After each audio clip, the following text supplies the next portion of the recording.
কে বলবেন যে আপু তুমি গান করতেছো, মিডিয়ায় কাজ করতেছো, তোমার মুখে আবার আল্লাহর নাম। না, একটা খারাপ মানুষ ভালো পথেও আসতে সময় লাগে না। তো আহমদুল্লাহ হুজুর উনি অনেক আগে থেকেই অনেক হেল্প করে অনেক মানুষদের, এটা অনেক ভালো লাগে আমার। তারপর হচ্ছে হুজুর থেকে শুরু করে ছাত্ররা, তারপর হচ্ছে স্টুডেন্ট যারা আছে, অনেকে ছোট ছোট বাচ্চারা পর্যন্ত দান করতেছে, মিডিয়ার জগতের মানুষ। আমি বলবো যে বিশেষ করে আমি অনিম ভাইকে অনেক থ্যাঙ্কস জানাতে চাই। অনিম ভাইয়া এত শো অফ করে না। আমি যদি বলি খুব ভালো একজন মানুষের মধ্যে অনিম ভাইয়া। তারপর আমি বলি ইন্ডিয়া থেকে অনেক আপুরা, রিমু আপু, উনি একজন লিরিক। রিমু আপু কিন্তু হেল্প করতেছে, আমাদের একটা গ্রুপ মিলে কাজ করতেছে। ওইখানে আমি বলবো আমি একদম সব থেকে কম যদি বলি সাহায্য করার ক্ষেত্রে কম করছে আমার সামর্থ্য অনুযায়ী। কারণ এই মুহূর্তে আমার কাছে টাকা একদমই ছিল না। আমি একজনের কাছ থেকে ধার নিচ্ছি, বিশেষ করে আমি মুন্নাকে অনেক ধন্যবাদ জানাবো। আমি মুন্নার কাছ থেকে ধার নিচ্ছি, যেহেতু আমি পেমেন্ট পাবো হচ্ছে সামনের মাসে। আমার পেমেন্টটা আমি এখনো হাতে পাই নাই, আমার হাতে টাকা নাই। তো আমার জায়গা থেকে তো অনিম ভাইয়া আর হচ্ছে শাওন ভাইয়া ওনরা একটা টিম। তারপর কার্জন দা, অনেকে টিম মিলে আরো অনেক সিঙ্গাররা আছে। 1,000 টাকা থেকে শুরু করে 2,000, 10,000, 20,000 বা অনেকে হেল্প করতেছে। এই জিনিসগুলো কিন্তু শো অফ করে নাই। আমি চাইলে আমার পেজ থেকে শো অফ করতে পারতাম। অনিম ভাইয়াও চায় না যে এটা শো অফ হোক বা কেউ দেখুক যে জিনিসটা আমি দান করতেছি।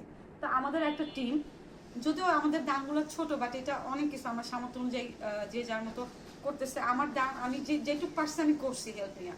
তা আমি অনিম ভাইয়ারা যখন করতেছিল আমার উৎসাহ লাগতেছিল, আমি যদি যাইতে পারতাম, করতে পারতাম কিছু, আমার ভালো লাগতো।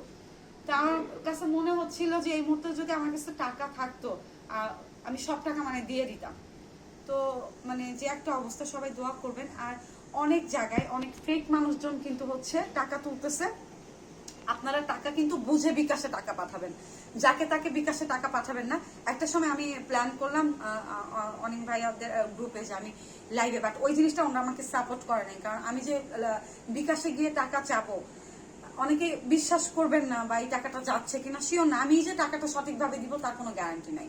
তো অনেকেই আছে যে বলবে, আমি চাইলে আমি না অসীন আমার পেজ থেকে আমি লাইভ করতাম, আমার ভিডিও অনেক প্রবাসী ভাইরা দেখেন, অনেক প্রবাসী ভাইরা আছেন, আমেরিকা, লন্ডন, অনেক ভাইরা আছেন, মানে আমেরিকার অনেক ভাইরা আছে, প্রবাসী অনেক ভাইরা আছে।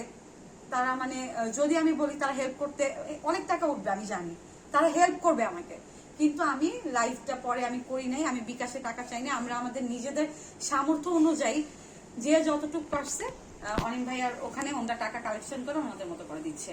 তো আমরা বলবো, আমি একটা কথা বলবো যে লাইভে এসে টাকা চাইলেই আপনারা টাকা দিবেন না। যে কেউ মিডিয়া পার্সন হোক, ফেসবুক হোক, যাদের আছে টাকা দিবেন না। আমি শুধু বলবো আপনারা টাকা পাঠাবেন। আমি জাস্ট পেজটা,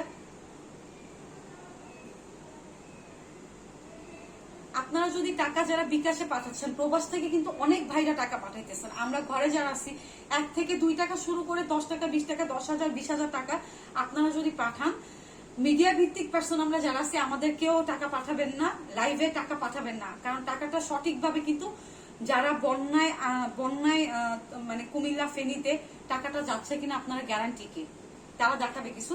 আমি বলবো আপনারা যদি বিশ্বাসের ক্ষেত্রে টাকা পাঠাইতে চান, এই আহমদুল্লাহ হুজুরের যে একটা ফাউন্ডেশন আছে, আমি বলবো আসুন্না ফাউন্ডেশন।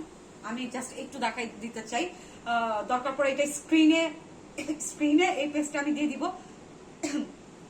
আহমদুল্লাহ হুজুর উনি কিন্তু এই আসুন্না ফাউন্ডেশন অনেক আগে থেকে উনি এটা দেখাশোনা করে। উনি যে বন্যা আসলেই যে মানুষের পাশে দাঁড়ায় সেটা না, অনেক মসজিদ, মাদ্রাসা, অনেক কিছু করছে। সেটা কিভাবে করছে, হুজুরের অবদান অনেক। আমরা সাধারণ জনগণ যারা আছি বা প্রবাসী ভাইরা যারা আছেন, যারা টাকা পাঠান, একদম বিশ্বাস করে আপনারা তাকে টাকা পাঠান। আমাদের মতো মিডিয়া ভিত্তিক যারা